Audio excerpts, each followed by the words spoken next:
Ад-дамаиру мa'ал асма. Араб тіліндегі жақтама ат атауыштар менен жекелік сандағы зат атауыштың жақталышы.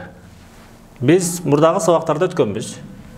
Араб тіліндегі жақтама ат атауыштардың 3 жағы бар дегенбіз. Бұлар жекелік санда хуа, хия, ал, анта, анти бұл сен, ана бұл екі ротта тең бірделі мен.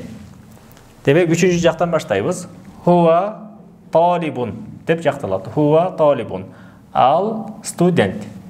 Же ол болса, женский ротты білдіріш үшін хия талибатун. Мұрдағы сабақта айтып өттік, та марбута бұл женский роттың белгісі болчу. Эми хия деген сөзді қолданған кезде біз талибатун деп жақтайбыз. Демек, хуа талибун ал студент, хия талибатун ал студент қыз.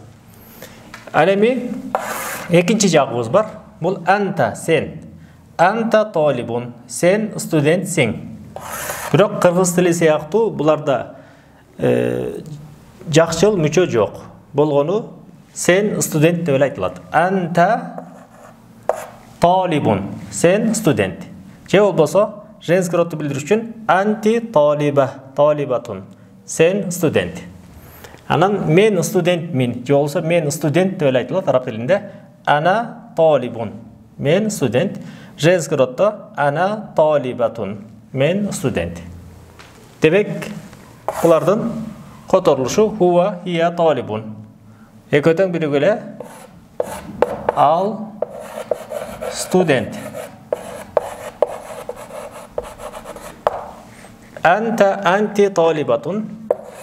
Сен студент сен.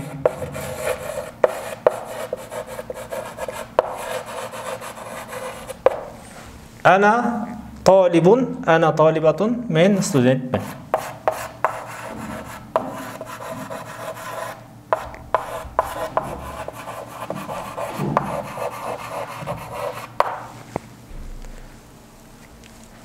Жақтама ат атауыштар жекелік санда зат атауышы менен шундайча жақталады.